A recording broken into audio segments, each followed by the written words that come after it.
सर्वोच्च पंचायत रे माननीय प्रधानमंत्री देशर अधा जनसंख्या को न्याय्य अधिकार तुरंत प्रदान करने 131तम संविधान संशोधन विधेयक आनी जहाद्वारा देशर लोकसभा और विधानसभा भारतर महिला प्रति अति कम एक तृतीयांश आसन अलंकृत करने ये सांविधानिक ग्यारंटी मिली था किंतु देशर विरोधी दल माने गत प्राय 3 दशंधि धरी अर्थात 30 वर्ष ऊर्ध्व समय धरी जो नकारात्मक भूमिका ग्रहण करी महिला को एक अधिकार को वंचित करते ताहार पुनरावृत्ति करते गत सेप्टेम्बर 2023 केवल निर्वाचन थिबारु नारी शक्ति बंधन अधिनियम को ये बिल को समाने समर्थन करते सत किंतु आज जिते बड़े ताहार कार्यकारी करिवार बेल आसिला सेते बड़े निजर असल रूप से देखले लोकसभा यही बिल पराजित हवा सरकार किंबा मोदीजी पराजय नुहे ये समग्र नारी समाज पर एक सख्त धक्का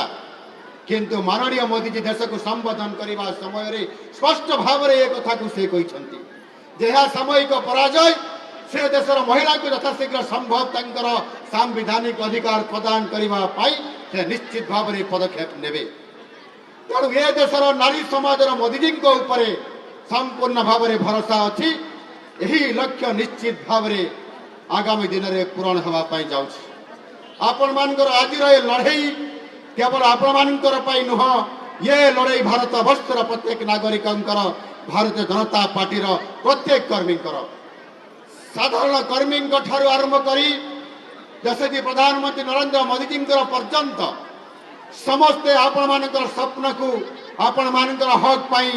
आज लड़ाई समस्ते आपण माने प्रस्तुत होकर आज राजरास्ता को आपण माने उल्लै आछंती आपण माने को जो प्रतारणा करा जायछि ताहा विरुद्ध रे स्वरोत्तोलन करबा को आपण माने बाहरी छंती आपण मानकर ये स्वर प्रतारणाकारी मानकर छलनाकारी मानकर दहुआ नीतिर पर्दाफाश करिब समानंकर निद हजैदेव आगामी दिन में समानंकर निद हजैदेव उपस्थित श्रद्धेय मातृशक्ति आम शास्त्र रे कहा जायछि यत्र नाजस्तु पूज्यन्ते रमन्ते तत्र देवता अर्थात जोटी नारी को सम्मान मिले सेठारे देवता माने वास करती भारतीय संस्कृतिर यही महान दर्शन को वास्तवतार रूप देवार यशस्वी प्रधानमंत्री श्री नरेंद्र मोदी जी नेतृत्व में देश गत 12 वर्ष में अनेक ऐतिहासिक पदक्षेप मान मई 26 2014 दिन देशर शासनभार ग्रहण करिवार संगे संगे गत आरंभ करिवार 7 मास मध्य माननीय मोदीजी आरंभ करथिले महिला मानकर पई कार्यक्रम बेटी बचाओ बेटी पढ़ाओ योजनार शुभारंभ करथिले जहाँ फल कन्या भ्रूण हत्या संख्या कम होइतिला एवं अधिक रु अधिक बालिका माने स्कूल जाई शिक्षा समाप्त करिवार ये सौभाग्य मध्य समाने पाई पारिछंती आज भारतर झियो माने विज्ञान प्रजुक्ति क्रीड़ा प्रशासक सुरक्षा उद्यमता शिक्षा चिकित्सा प्रत्येक क्षेत्र निज दक्षता प्रमाण करिछंती जो नारी आकाश रे विमान उड़ाई पारती से निश्चय देशर भविष्य को मध्य नेतृत्व दे पारिबे जो नारी परिवार चलाती से राष्ट्र नीति मध्य निश्चित भाव में गढ़ी पारिबे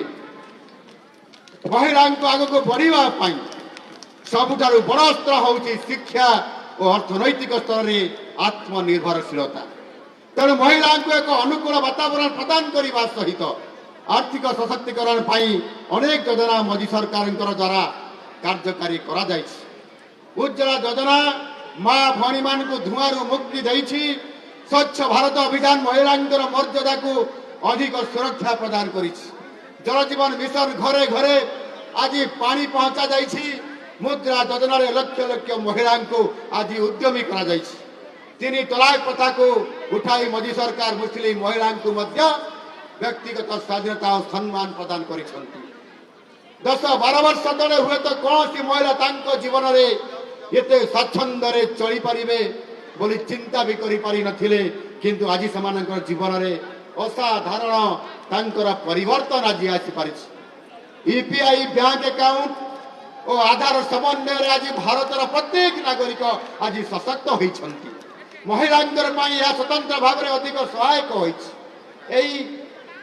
कांग्रेस रो जने वरिष्ठ नेता और पूर्वतन अर्थमंत्री पी चिदंबरम संसद रे यूपीआई व्यवस्था को ताच्छल्य करी कहिथिले सेतेबेले गरीब निरक्षर लोके केमिति यूपीआई व्यवहार करि परिबे, किंतु समानकु एहार उत्तर आज मिली सारिछ। आमे गर्वित जे बड़ी सुविधा विकसित राष्ट्र मानकर भी नहीं। एहा होउची प्रकृत रे मोदी शासन रे सशक्तिकरण। महिला सशक्तिकरण मोदी पई केवल स्लोगान नुहे, यह होउची महिला मानकर सामर्थ्य उपरे मोदी दृढ़ आस्थार प्रतीक। तेणु आज जो मैंने आईन को विभिन्न बहान में विफल करले समालोचना भी करुछंती सेमानकु मु कहिबा पई चाहे, गभीर पानीर भौरी भितर हुए तो कहीं पर्ती जाई पारे, किंतु समय कालचक्र रे कहीं रक्षा करि पारिबे नहीं। समय आह्वान को जी बुझे नहीं, जनजीवन रे ताहार केबे भी स्थान नहीं, ताहार केबे भी स्थान नहीं। ओडिशा परिप्रेक्षी मध्य आमे एही मार्ग रे दृढ़तार सहित आगे चलीछु। आज भारतर प्रथम नागरिक भावे श्रीमती द्रौपदी मुर्मू जी राष्ट्रपति पद अलंकृत करिसंती। से केवल ओडिशार गौरव नुहंती, समग्र देशर नारी शक्तिर से होतंती प्रतीक। आज 3 जन महिला आज एवं सहित आहरी अनेक महिला आज निज निज क्षेत्र निजर प्रतिपादन श्रेष्ठता प्रतिपादन करिपारिछंती। ओडिशा विधानसभा बाचस्पति भावे श्रीमती सुरमा परी महोदया आज दक्ष नेतृत्व ओडिशार आज से नौछंती।